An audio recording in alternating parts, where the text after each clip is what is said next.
un héros, c'est Youssef, qui est devenu le héros lors de l'attaque devant les anciens locaux de Charlie Hebdo le 25 septembre. Où est Youssef, s'il vous plaît? Merci Youssef, merci d'être là. Merci Youssef. Ça va Cyril? Youssef, en plus j'ai l'impression qu'on se connaît. Bah oui, on se connaît. Mais c'est ça, on se connaît. Bah oui, depuis un moment quand même. Mais oui, c'est ça. Bah, c'est pour ça on se connaît. Et j'ai dit, mais Youssef, je le connais très bien. Ça va Youssef? Ouais, tranquille, franchement, tranquille. Merci d'être là, je suis fier de toi Youssef. Merci pour l'invitation Cyril. Non mais et ce matin, ils me disent, il y a Youssef qui vient. Je dis, mais Youssef, je le connais très bien. Ça va, bah, moi, je suis Youssef? là. Eh ben, merci d'être là. Youssef, c'est un héros. C'était le 25 septembre dernier. Exactement. Youssef, voilà, vous décidez d'intervenir le 25 septembre dernier puisque vous êtes à côté des anciens locaux de Charlie Hebdo et vous voyez ce qui se passe. Qu'est-ce qui se passe le 25 septembre? Racontez-nous. Bah, j'étais là, à côté de l'immeuble de 53. Et j'étais avec mon petit frère. Prends bien le micro, Youssef. Je te tutoie parce qu'on se connaît. Hein. Voilà, on se connaît. Ok.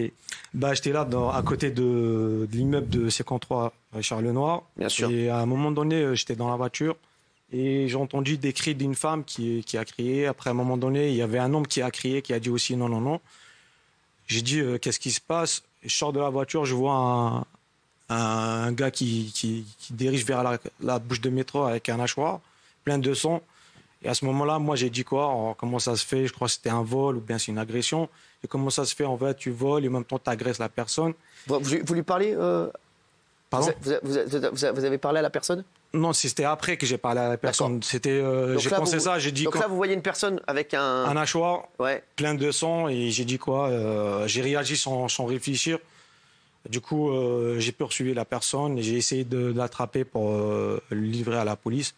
Et moi, ce que j'ai fait, en fait, quand j'ai poursuivi, moi, j'ai descendu l'escalier qui était à droite. J'ai sauté le portique d'abord. J'ai descendu à droite les escaliers qui étaient à droite. Je cherchais sur les quais, je ne l'ai pas trouvé.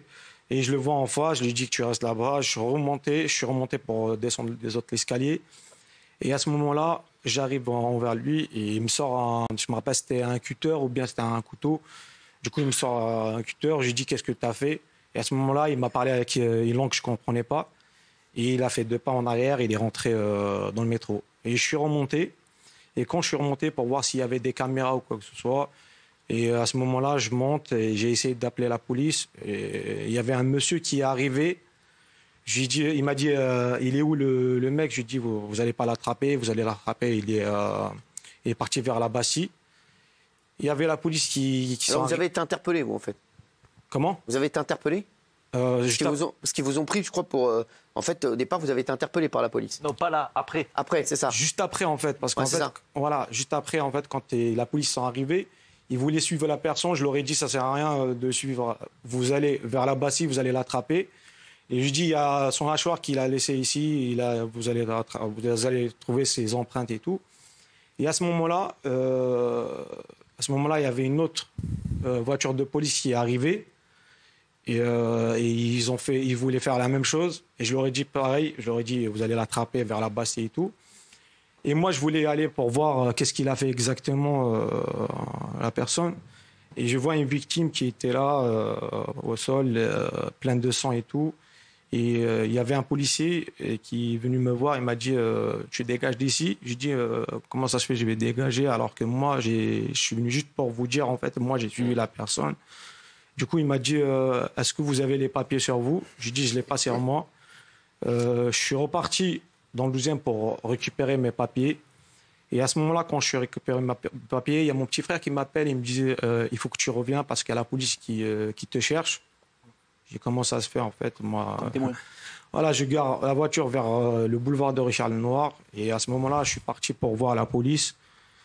Et j'ai demandé à un des policiers, je leur ai dit, en fait, moi, je suis venu juste pour témoigner. Il m'a dit, est-ce que vous avez votre pièce d'identité sur vous? Je lui ai dit, ouais, je suis là, elle est là.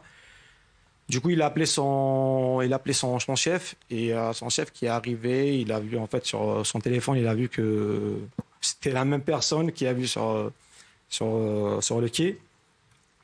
Du coup, à ce moment-là, ils m'ont pris vers le quai de métro. Et à un moment donné, ils m'ont posé des questions et tout. Et à ce moment-là, je leur ai dit, je leur ai raconté exactement tout ce qui s'est passé. Et ils m'ont dit, il faut que tu viennes avec nous à au commissariat. Je leur ai dit comment ça se fait. Moi, je suis venu juste pour témoigner. Je ne vais pas venir avec vous au commissariat. Ils m'ont dit on est obligé. Je leur ai dit ok, je vais venir avec vous. C'est la procédure, apparemment, ce que dit Bruno Pomar. Exactement. Je leur ai dit il n'y a pas de souci, je viens avec vous. Mais à ce moment-là, ils m'ont mis les menottes. Ah oui. Voilà, à ce moment-là. Ça, c'est bizarre. Ouais. Voilà. Ils l'ont pris pour un complice. Ah oui, c'est ça. Voilà, ils m'ont pris pour un... Il faut fermer les portes. Il ne faut pas leur en vouloir, très sincèrement. Voilà. Il y a tellement de pression en plus. Oui, c'est une pression énorme pour eux. Donc il ne faut pas prendre ça comme ça. Non, moi, j'ai rien pris. J'étais calme. Voilà, j'étais patient. Et après, quand ils vous ont lâché, ils vous ont dit quoi?